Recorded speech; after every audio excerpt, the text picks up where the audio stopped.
Guys, this is Preeti, welcome back to my channel. Guys, last part में हमने देखा Sebastian मेरी के साथ जॉन के सामने इंटीमेट होता है। भले ही वो कहता है जॉन के लिए ये एक सपना जैसा होगा, मगर मेरी यकीन नहीं करती। वो गेस कर पा रही थी जॉन पर क्या बीता होगा, मगर इससे फायदा भी होता है। सेबेस्टियन उसका गुलाम बन चुका था। वो उसे सेफ रखने का प्रॉमिस करता है, कहता है ब्लैक संडे से पहले वो दोनों सेलिम छोड़कर भाग जाएंगे, मगर मेरी मना कर देती है। अपने कर्ज के बारे में बताती है। सेबेस्टियन को लगता है ये एसेक्स विचेस का प्लान है मेरी को उनके साथ रखने का। इसे फॉल्स प्रूफ करने के लिए वो मेरी को लेकर सेलिम से दूर एक जंगल में जाता है, लेकिन वहां पहुंचते ही मेरी की हालत खराब हो जाती है। उसके सांस फूलने लगते हैं। सेबेस्टियन को यकीन हो जाता है ये कर्ज रियल है। मेरी उसके साथ सच में ही भाग नहीं सकती। सेबेस्टियन भी उसे छोड़कर जा नहीं सकता, तो फिर इस दहशत से बचने का बस एक ही उपाय है, उसे मेरी का साथ देना होगा उस बच्चे को मारने में। सेबेस्टियन राजी हो जाता है। मेरी उससे अपना प्लान शेयर करती है, उसे भेजती है एसेक्स विचेस के हाइव में इस प्लान में उनका पार्ट समझाने। और मेरी खुद जॉन को एक चिट्ठी लिखने बैठती है, उसे समझाती है कि उसने जो किया मजबूरी में किया, कहीं वो उसे गलत ना समझे। इस चिट्ठी को वो कॉटन को डिलीवर करने के लिए कहती है। कॉटन पहले तो राजी नहीं होता, क्योंकि उसे डर है अगर डार्क लॉर्ड को पता चल गया तो वो एन के साथ साथ उसके बच्चे को भी मार डालेगा। मेरी उसे वो रेड मर्क्यूरी के बारे में बताती है। कॉटन उसे देखते ही समझ जाता है ये क्या है, इससे क्या हो सकता है। उसी रात उस हेल रूम में कॉटन को अपने पिता की आवाज सुनाई देती है, जो रिडल्स में बात कर रहे थे। इंक्रीज कहते हैं कॉटन, तुम्हारे ऊपर सेलिम का सल्वेशन डिपेंड कर रहा है। एक बहुत बड़ी रिस्पॉन्सिबिलिटी उठानी है तुम्हें। जब तुमसे पूछा जाए तो जवाब हाँ देना। कॉटन कंफ्यूज्ड था, कैसी रिस्पॉन्सिबिलिटी, कैसा सवाल। फिर भी इतना समझ चुका था कि वो अपने फेट से भाग नहीं सकता। वो मेरी की बात मान लेता है और निकल पड़ता है जॉन के तलाश में, लेकिन उससे पहले जाता है एन से मिलने और उसका बेली बम्प देखकर चौंक जाता है। वो अभी तो एक हफ्ता भी नहीं हुआ, इतनी जल्दी उसका पेट फुल कैसे गया। एन कहती है शायद उसके विच ब्लड के कारण। कॉटन का कोई शक नहीं होता। वो निकल पड़ता है जॉन के खोज में और एन को खाली घर में फिर से वही डेमोनिक प्रेजेंस फील होता है। वो ऊपर जाती है ग्लोरियाना के पास। उसकी जरूरत तो पूरी हो चुकी है, मगर अब इसका क्या करे। एन के दिमाग में एक एक्सीलेंट आइडिया आता है। वो ग्लोरियाना के दिमाग से सारे मेमोरीज डिलीट कर देती है और कांटेक्ट करती है लोकल ब्रॉथल में। अब उसे पता नहीं था इस ब्रॉथल की मालकिन मर्सी है। एन थोड़ी सी घबरा जाती है उसे देखकर, मगर बहुत जल्द खुद को संभाल भी लेती है। मर्सी से कहती है उसने एक रिफ्यूजी लड़की को शेल्टर दिया था, उसे पता चला है ये लड़की पहले भी ब्रॉथल में ही काम करती थी, तो अभी वो चाहती है मर्सी उसे पनाह दे। मर्सी तब तो यकीन कर लेती है, मगर जब वो ग्लोरियाना से मिलती है, देखती है उसे कुछ भी याद नहीं, नाम पता सेलिम आने का पर्पस कुछ भी नहीं, तब वो समझ जाती है कुछ गड़बड़ है। ऊपर से उसके पेट में उसे खालीपन भी महसूस होता है। मर्सी समझ जाती है एन के पेट में ये जो बच्चा है वो जरूर इसी लड़की का होगा। एन ने चुरा लिया है और अभी काम पूरा हो जाने के बाद वो इस लड़की से पीछा छुड़ाना चाहती है। मर्सी कुछ नहीं कहती, चुपचाप ग्लोरियाना को लेकर निकल जाती है। एन भी चैन की सांस लेती है, लेकिन मर्सी इतने आसानी से बात को हजम करने वालों में से तो नहीं है। उसके दिमाग में जरूर कुछ न कुछ चल रहा है। वो जरूर सही समय आने पर एन के इसी सीक्रेट को उसके अगेंस्ट यूज करेगी। ये उसकी स्पेशलिटी जो है। उधर हम देखते हैं आइजैक को। वो सच में ही नॉकर्स होल का लीडर बन चुका है। सभी लोग उसे बहुत सम्मान दे रहे हैं, क्यों ना दे। आइजैक का बिहेवियर, उसका जस्टिस उन्हें इंस्पायर जो करता है। वो हथौन की तरह उन्हें रूल करना नहीं चाहता, उन्हें पैरों तले दबाकर खुद ऊपर चढ़ना नहीं चाहता, बल्कि सभी के साथ मिलकर इस समाज को बेहतर बनाना चाहता है। दूसरी तरफ हम देखते हैं टिट्यूबा अपना काम निपटाने के लिए जॉन को यूज कर रहे। उसने जॉन को कन्विंस कर लिया है कि मेरी के जान को खतरा है सेंटिनल से। इससे पहले सेंटिनल मेरी को मार डाले, जॉन को उसे मारना होगा। टिट्यूबा उसे एक पोशन रेडी करके देती है। इसे एक डैगर में इन्फ्यूज करके उस डैगर से सेंटिनल को मारना होगा, तभी एक फॉलन एंजल की मौत हो सकती है। जॉन जल्दी से इस डैगर को बनाने में लग जाता है। वो पूरा फोकस करने की कोशिश करता है, लेकिन उसके दिमाग में बार बार कल रात का ही वो विजन प्ले हो रहा था। उसे मेरी पर भरोसा है, 100% भरोसा है, लेकिन ना जाने क्यों फिर भी उसे जेलसी फील हो रही। उससे मिलने आता है कॉटन। पहले तो जॉन उस पर बहुत चिल्लाता है, उससे बात करने से इनकार करता है, कहता है वो भी बिक चुका है। उस दिन मीटिंग में सबके सामने उस बच्चे को भगवान का दर्जा दे रहा था, ये पता होने के बावजूद कि वो बच्चा एक शैतान है। मगर कॉटन उसे शांत करता है, समझाता है वो स्पेल बाउंड था। एन ने उसे अपनी मुट्ठी में कर रखी थी, लेकिन अभी वो आजाद है और उसे कुछ बहुत इंपॉर्टेंट डिस्कस करना है जॉन से। वो जॉन को मेरी की चिट्ठी देता है। लीजेंड ने जो कहा वो सब कुछ शेयर करता है। ब्लैक संडे आने वाला है, दुनिया का अंत होने वाला है। साथ में ये भी कहता है कि एन प्रेग्नेंट है और इसीलिए उसका टेंशन ज्यादा है। बस और 3 दिन बाकी है सब कुछ खत्म होने में। कैसे बचा पाएगा वो अपने बच्चे को, अपने होप को? जॉन उसे याद दिलाता है वो भी एक विच के बच्चे का पिता है। उसका एक्सपीरियंस तो बिल्कुल भी अच्छा नहीं रहा। कॉटन को भी सावधान रहना चाहिए। दूसरी तरफ हम देखते हैं मेरी को। वो अपने तरफ से हर पॉसिबल कोशिश कर रही है लीजियन को कमजोर करने की। सेबेस्टियन को तो उसने ऑलरेडी अपने तरफ कर चुकी है। नेक्स्ट है सेंटिनल। एक दिन वो सेंटिनल को बुलाती है, अपना वेडिंग ड्रेस दिखाती है, उकसाती है उसे, जिससे वो लीजियन को बिट्रे करने में मजबूर हो जाए। तभी हम सेबेस्टियन को देखते हैं लीजियन के पास। वो अपने और मेरी के अफेयर के बारे में कन्फेस करता है और कहता है उसे पता है मेरी अपने हाइव के विचेस के साथ मिलकर लीजियन को मारने का प्लान बना रही है। आज रात वो लोग जंगल में सीक्रेटली मिलने वाले हैं। लीजियन बहुत नाराज हो जाता है और सेबेस्टियन को कहता है उसे वहां ले जाने के लिए। रात होते ही मेरी जंगल में जा पहुंचती है। वहां उसके एल्डर्स ऑलरेडी वेट कर रहे थे। पता नहीं उन्होंने क्या प्लान किया था, मगर प्लान उनका बिल्कुल तैयार था।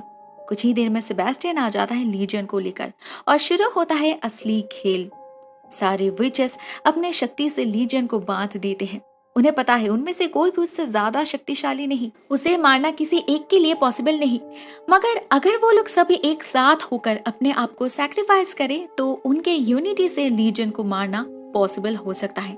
वो लोग वही करते हैं। सारे एसेक्स विचेस एक साथ सुसाइड कर लेते हैं और अभी उनकी शक्ति मेरी के अंदर फ्लो कर रही है। लीजियन समझ चुका था वो खतरे में है। वो सेंटिनल को बुलाता है उसके मदद के लिए, मगर सेंटिनल भी उसका साथ छोड़ चुका था। उसे पता है लीजियन सिर्फ उसका इस्तेमाल कर रहा है। उसके या फिर हेल में प्रेजेंट बाकी भाइयों के लिए उसका कोई टेंशन नहीं, तो उन्हें भी लीजियन की जरूरत नहीं। ब्लैक संडे के दिन वैसे ही उसके और सारे ब्रदर्स हेल से आजाद हो जाएंगे। सभी एक साथ राज करेंगे पृथ्वी पर, कोई एक नहीं। लीजियन बिल्कुल अकेला पड़ चुका था, तो सबके साथ लड़ना पॉसिबल नहीं हुआ उससे। मेरी एसेक्स ट्री के शक्ति से, अपने शक्ति से लीजियन के शरीर के टुकड़े टुकड़े कर देती है, मार डालती है लीजियन को। एक बहुत बड़ा काम पूरा हो चुका था। अभी सिर्फ किसी तरह इस तबाही को रोकना होगा, सेंटिनल को मारना होगा। उसे तो पता ही नहीं ये काम टिटूपा पहले ही जॉन को सौंप चुकी है, भले ही उसके पीछे कारण कुछ अलग है। फिलहाल काम खत्म करके सभी अपने अपने घर लौटने लगते हैं और तभी हम देखते हैं कोई लीजियन के शरीर के टुकड़े को कलेक्ट करके अपने साथ ले जाता है। ये कोई और नहीं, टिटूबा ही है, जो लीजियन को उसका शरीर वापस देने की कोशिश कर रही थी। उसका पर्पस अभी तक क्लियर नहीं था, मगर इतना पक्का है कि वो अपने सीयर वाले पावर की अच्छी यूज कर रही है। उसे फ्यूचर दिखती है, इसीलिए शायद वो चीजों को अपने तरीके से मैनिपुलेट कर पाती है और अपने फायदे के मुताबिक ऑप्शन चूज कर पाती है। दूसरी तरफ सेंटिनल जाता है उस बर्बर के पास, उस रेड मर्क्यूरी को मशीन में डाल के सब कुछ रेडी करके उसे दे देता है और छुपा कर रखने के लिए कहता है समय आने पर ये छोटी सी चीज अपना काम कर देगी, उन्हें बस वेट करना है। लौटने से पहले ये बर्बर उसे ड्रिंक ऑफर करता है। रिसेंटली सेंटिनल को उसकी लत लग गई थी, तो वो पूरा पी लेता है। घर आकर नशे में बिड़बिड़ाने लगता है। इस सबसे बेखबर मेरी जाती है कॉटन के पास अपने पार्शियल विक्ट्री के बारे में शेयर करने।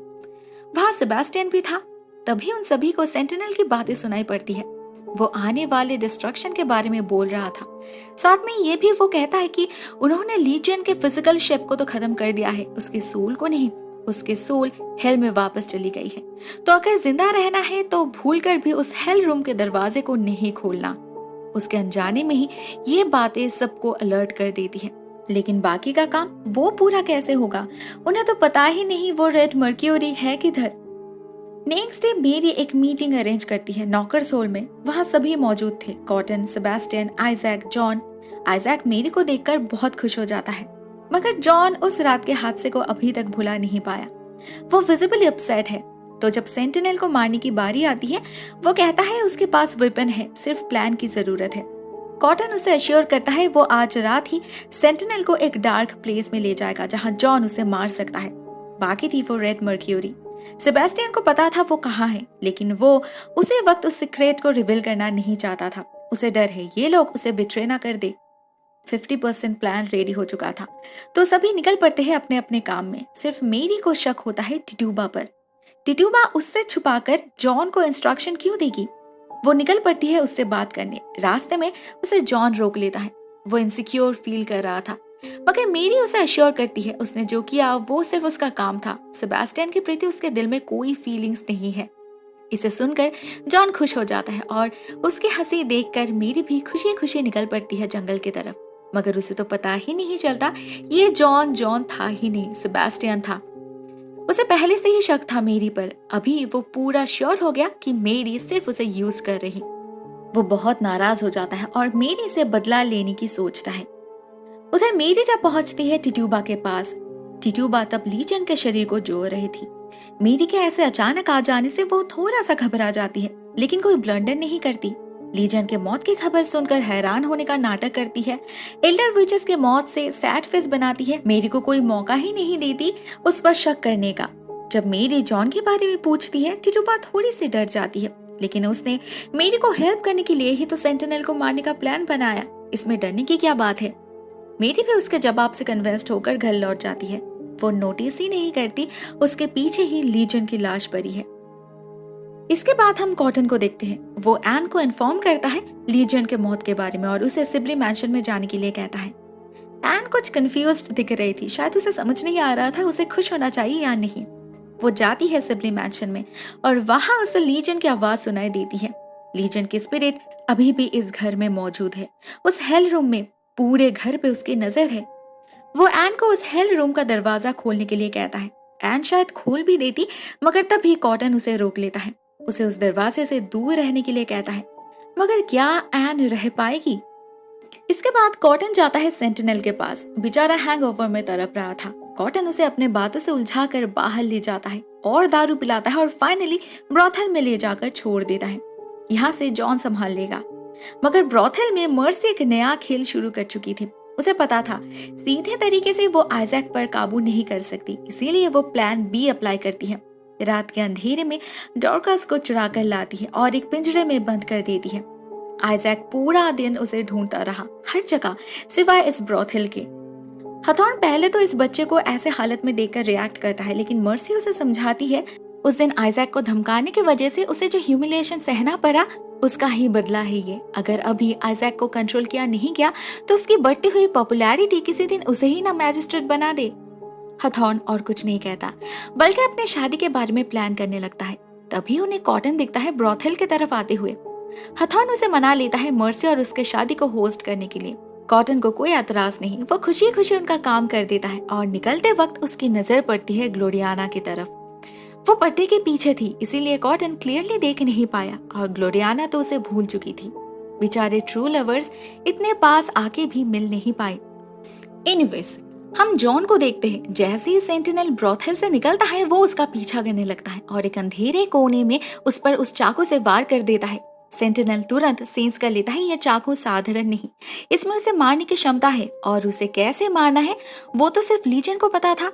उसे लगता है जॉन लीजन का आदमी है, मगर जॉन को तो खुद पता नहीं था वो किसके लिए काम कर रहा है। दोनों में बहुत हाथापाई होती है और फाइनली बहुत मुश्किल से जॉन सेंटिनल को मार डालता है। I mean उसके फिजिकल सेल्फ को। दूसरा काम पूरा हुआ, बाकी रह गया सिर्फ उस रेड मर्क्यूरी को हासिल करना जो सेबास्टियन का काम है, लेकिन वो तो किसी और ही काम में बिजी है। वो ये सब कुछ मेरी को पाने के लिए कर रहा था। उसने अपने प्यार के खातिर अपने लॉर्ड को बिट्रे किया, अपने माँ के अगेंस्ट किया, लेकिन उसी लड़की ने उसे धोखा दिया। ये उससे बर्दाश्त नहीं हो रहा था। वो अपने बात से मुकर गया, अपने माँ के साथ कंस्पायर करने लगा कैसे मेरी को सबक सिखाया जाए। मरबर्ग उसे पहले ही वार्न कर चुकी थी ये लड़की उसे धोखा देगी।